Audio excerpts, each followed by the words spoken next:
कहानी की शुरुआत 1172 से होती है, जहां हम अभी के नॉर्थ वेस्टर्न चाइना के इलाके को देखते हैं, जिसे उस समय टेंगुट किंगडम के नाम से जाना जाता था, जिसको टेंगोर राजवंशी चलाता था। यहाँ पर कई सारे मंगोलियन गैंग्स के ग्रुप रहते थे, जिनके सरदार को खान कहा जाता था। इस गैंग के खानों की आपस में बहुत गहरी दुश्मनी होती थी, क्योंकि ये सभी लोग पावर और टर्शन में बने रहना चाहते थे, जिसके चलते इनके बीच अक्सर युद्ध चलता रहता था और इस जंग में बहुत लोग मारे जाते थे। मंगोलियों की दुनिया में कोई नियम कानून होता ही नहीं था, इसलिए इनको एक सुप्रीम खान की सख्त जरूरत थी, ताकि ये सभी लोग एकजुट होकर रह सके। यहाँ से आगे फिल्म में दिखाया जाता है कि एक आदमी जिसका नाम यसोई था और ये चाइना के वेस्ट साइड से एक छोटा मोटा खान था। इस समय यसोई एक सफर पर निकला, उसके साथ उसका 9 साल का बेटा तेमुजिन भी था। दरअसल यसोई अपने बेटे के लिए एक वाइफ ढूंढने निकला है। रात होने पर वो अपने दोस्त के ठिकाने पर आराम करने के लिए रुकता है। तेमुजिन अपने घोड़े के पास खड़ा होता है, तभी वहाँ एक छोटी लड़की आती है। उसका नाम बोर्टे था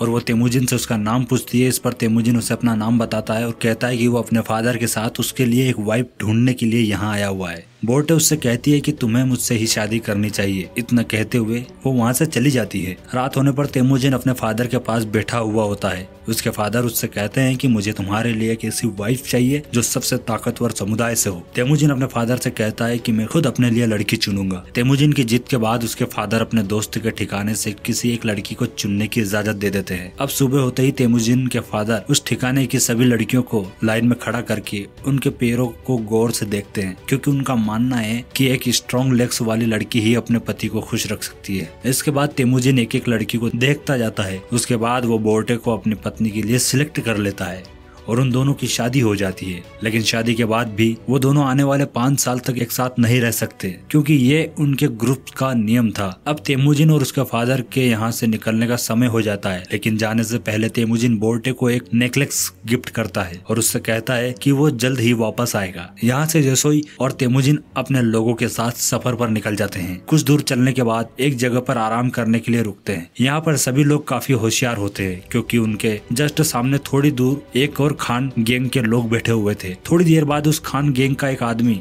यसोई के लिए कटोरे में दूध लाता है, जिसका मतलब एक शांति का पैगाम होता है और वो लोग समझौता करना चाहते हैं। यसोई वो दूध की कटोरी ले लेता है और सामने बैठे खान के लिए भी अपनी तरफ से दूध की कटोरी भिजवाता है। यसोई के आदमी यसोई को वो दूध पीने से पहले अपने किसी नौकर को पिलाने की बोलते हैं। यसोई उन्हें ऐसा करने से मना कर देता है, क्योंकि वो उस खान का विश्वास नहीं तोड़ना चाहता था और खुद ही वो दूध पी जाता है। दूसरी तरफ खान भी यसोई का भिजवाया हुआ दूध पी जाता है। थोड़ी देर बाद जब वो लोग अपना सफर जारी रखते हैं तो रास्ते में अचानक यसोई के सीने में बहुत तेज दर्द होने लगता है, जिसके चलते वो अपने घोड़े से नीचे गिरकर मर जाता है। यहाँ हमें पता चलता है कि सब उस खान के दिए हुए दूध के कारण हुआ है, क्योंकि खान ने उस दूध में जहर मिला दिया था। तभी तेमुजिन अपने फादर के पास जाता है, लेकिन उनके साथ आए सभी लोग वहीं रेगिस्तान के बीचों बीच छोड़कर वहाँ से जाने की तैयारी करने लगते हैं, क्योंकि उनके बीच एक परंपरा थी जिसमें उनका मानना था कि उन्हें किसी मजबूत इंसान को ही फॉलो करना चाहिए। अब यसोई जो उनका राजा था, उनकी डेथ हो चुकी, इसलिए यसोई के लोग अपने लिए एक नए राजा की तलाश में निकल जाते हैं। जिसके बाद तेमुजिन अपनी माँ के साथ अपने पिता यसोई का अंतिम संस्कार करता है। यसोई के पास जो बहुत सारी भेड़ें और बकरियां थी, अब वो सब यसोई के सबसे खास सैनिक, जिसका नाम टारगोटाई था, उसने रख ली थी। तेमुजिन की माँ उसे बद्दुआ देते हुए कहती है कि मेरा बेटा एक दिन तुम्हें ढूंढ कर जरूर मारेगा। टारगोटाई इतना सुनकर सोच में पड़ जाता है। सचमुच आगे चलकर ये तेमुजिन कहीं उसे मार न दे, इसलिए उसे उसी वक्त मारने के लिए आगे बढ़ता है। लेकिन मंगोलों में एक रिवाज था, उनके हिसाब से इनको मारने से पहले वो उनकी हाइट को उनके रथ के पहिए से नापते थे और कभी भी बच्चों को नहीं मारते थे। जब टारगोटाई तेमुजिन की हाइट को उनके रथ के पहिए से नापता है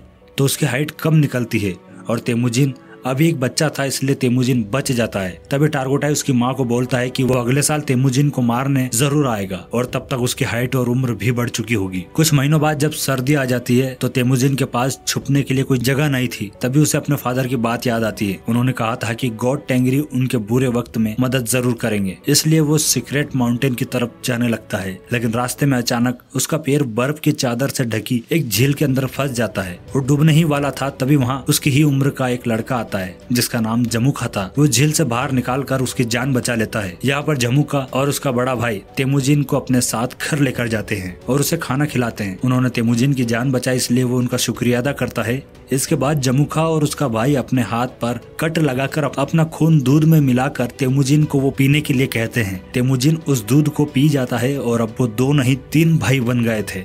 उन्होंने तेमुजिन को अपना भाई बना लिया था। अगली सुबह टारगोटाई अपने लोगों के साथ तेमुजिन को ढूंढता हुआ वहां आ जाता है ताकि वो तेमुजिन को जान से मार सके। टारगोटाई के लोग तेमुजिन को पकड़कर उसे अपने साथ मारने के लिए ले जाते हैं, लेकिन वो जब तेमुजिन की हाइट रथ के पहिए से नापते हैं तो अभी भी उसकी हाइट उतनी ही थी जितनी की पिछले साल थी। इसीलिए तेमुजिन को तब तक के लिए कैदी बनाकर उनके साथ ही रख लेते हैं जब तक कि उसकी हाइट नहीं बढ़ जाती। इनकी गैंग में एक बूढ़ा आदमी था। तेमुजिन की ऐसी हालत देख उसे रोज खाना खिलाता था, उसके जख्मों पर मरहम पट्टी लगाता था। कुछ दिन बाद टारगोटाई फिर से तेमुजिन की हाइट नापता है, लेकिन अभी भी उसकी हाइट उतनी की उतनी ही है और बारिश स्टार्ट हो जाती है और तभी सभी लोग भागकर अपने अपने तंबू में चले जाते हैं। इसी बारिश और उनके तंबू में जाने का फायदा उठाता हुआ वो बूढ़ा आदमी तेमुजिन को आजाद कर देता है और उसे भागने को कहता है। तेमुजिन भागता हुआ काफी दूर आ चुका था और वहीं उसके गले में लकड़ी का एक भारी भरकम पटिया भी बंधा हुआ था, लेकिन कैसे भी करके वो उस जगह आ जाता है जहाँ उसके फादर ने बताई थी। वो गोड टेंगरी से विष मांगता है। इतने में तेमुजिन को अचानक सफेद भेड़िया नजर आता है,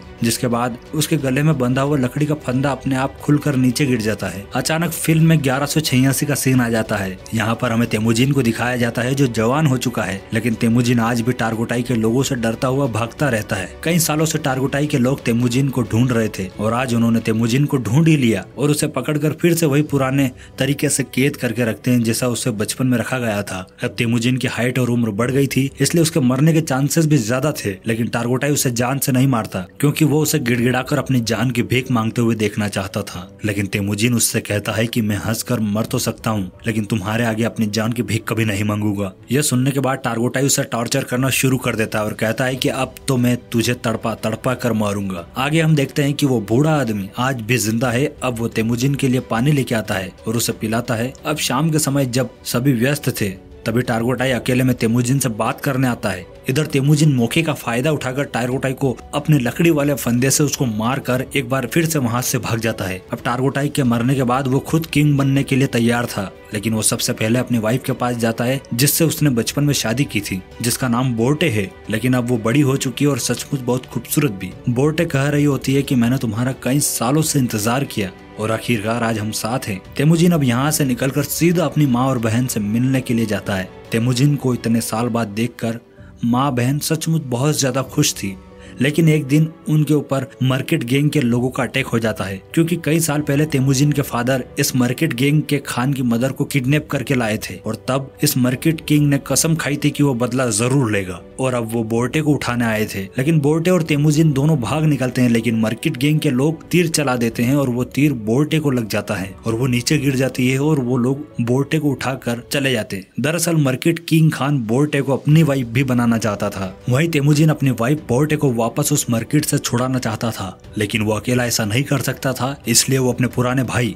जमुखा के पास जाता है। जी हाँ, जमुखा भी एक गैंग का खान है और वो पावरफुल भी था। जमुखा तेमुजिन की मदद के लिए हाँ कर देता है, लेकिन युद्ध के लिए वो तेमुजिन को 1 साल का इंतजार करने को कहता है क्योंकि उसे बाकी गैंग पर हमला करके वह फतेह हासिल करनी थी। समय के बहाव में 1 साल बीत चुका था। अब जमुखा और तेमुजिन अपनी सेना लेकर मार्केट गैंग पर हमला करते हैं। लड़ाई में मार्केट खान मारा जाता है और जमुखा और तेमुजिन उसका सामान जब्त कर लेते हैं। वहीं एक टेंट में बोर्टे बैठी हुई थी। तेमुजिन देखता है कि अब वो प्रेग्नेंट है, लेकिन तेमुजिन फिर भी उससे अपना लेता है। रात में ये लोग अपनी जीत का जश्न मना रहे होते और तेमुजिन के साथ कई सारे लोग अटैच हो जाते हैं और वहां से जब्त किया हुआ सामान सभी बांटने को कहते हैं, लेकिन तेमुजिन अपने हिस्से में सिर्फ और सिर्फ 10% सामान रखता है। बाकी बचा सामान उन्हीं के लोगों में बांट देता है और लड़ाई में मरे लोगों के परिवार को कुछ सामान दे देता है। तभी जमुखा के 2 लोग यह देखने के बाद तेमुजिन की गैंग से जुड़ जाते हैं क्योंकि मंगोल्स में शुरू से ही एक नियम था कि वो अपने खान को खुद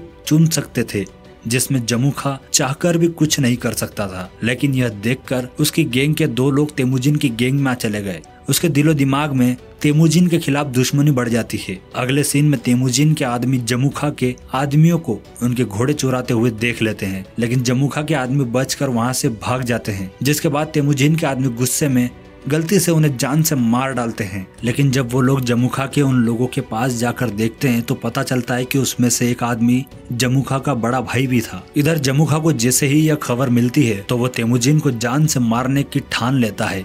उसे अपने भाई की जान का बदला लेना है, इसलिए जमुखा आसपास की और गैंग के खानों से हाथ मिला लेता है और अपनी गैंग को बढ़ा लेता है। और तेमुजिन की गैंग पर अटैक कर देता है। तेमुजिन जानता है कि हम यह लड़ाई नहीं जीत सकते क्योंकि उसके पास इतने सैनिक नहीं थे जितने जमुखा के पास है, इसलिए वो अपनी गैंग की औरतों और बच्चों को वहां से जाने के लिए कहता है और बाकी लोगों को लड़ने के लिए बोलता है। इस लड़ाई में तेमुजिन अपने सैनिकों के साथ हार जाता है और जमुखा उससे और उसके सैनिकों को बंदी बना लेते हैं। जमुखा तेमुजिन को अपना गुलाम बना लेता है। इसके बाद दूसरी गैंग के लोगों को तेमुजिन को बेच देता है, जहाँ सजा के नाम पर तेमुजिन को रेगिस्तान में काफी दूर तक पैदल चलना पड़ता है। बहुत दूर चलने के बाद ये लोग एक शहर पहुंच जाते हैं जहाँ टेंगुट डायनेस्ट का शासन है। ये लोग तेमुजिन को एक जगह पर बिठा के रखते हैं ताकि उसे देखने के बाद उसे खरीद सके। एक दिन इस सल्तनत का राजा बाजार आया हुआ होता है, तभी वो तेमुजिन को देखता है और उसे महज कुछ पैसों में खरीदने के लिए अपने लोगों से बात करता है, लेकिन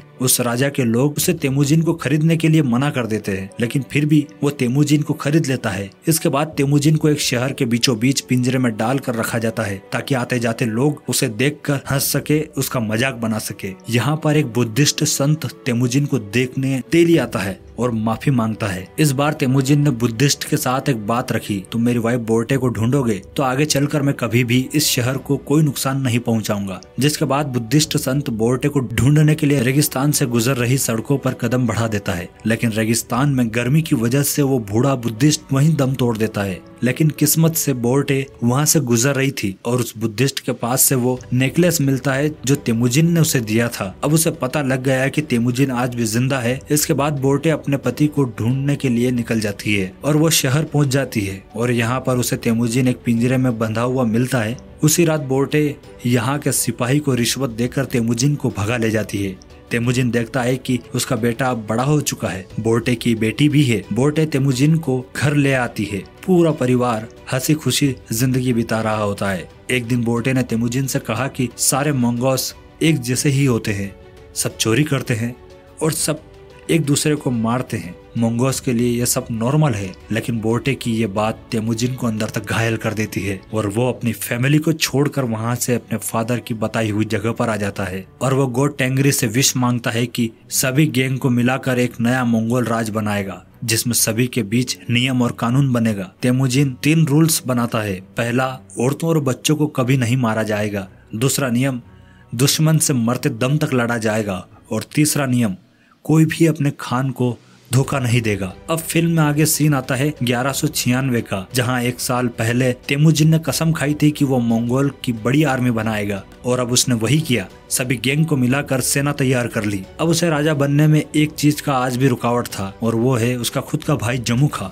जमुखा के पास भी बहुत बड़ी सेना थी। अब वो दोनों अपने अपने आर्मी को लेकर जंग के मैदान में उतर आते हैं। अब तेमुजिन जमुखा का भाई होने के नाते उसे समझाना चाहता था। वो खुद भी नहीं चाहता कि जंग हो, लेकिन जमुखा लड़ाई करना चाहता था और वो अपने सैनिकों को तेमुजिन पर अटैक करने को बोल देता है। कई घंटों तक युद्ध चलता है और आखिरकार तेमुजिन ये लड़ाई जीत जाता है और जमुखा के साथ उसके बाकी बचे जिंदा साथियों को कैद कर लेता है। तेमुजिन जमुखा के बचे हुए साथियों को मारने की बजाय अपनी सेना में शामिल कर लेता है। अब तेमुजिन जमुखा की गैंग में उसी बूढ़े आदमी को देखता है जिसने तेमुजिन की मदद की थी। तेमुजिन उसकी मदद का कर्जदार था, इसलिए वो उस बूढ़े आदमी को अपने गैंग का एडवाइजर बना देता है। रात को तेमुजिन जमुखा यानी अपने भाई के पास आकर बैठता है और कहता है कि भाई, ये अपना अपना साम्राज्य बड़ा करने का लालच हमें जिंदगी में ऐसे ही मोड़ पर ले आया कि हम आपस में ही एक दूसरे की जान लेने पर तुले हुए होते हैं। इस बात पर जमुखा कहता है, मैं तुम्हारी जगह होता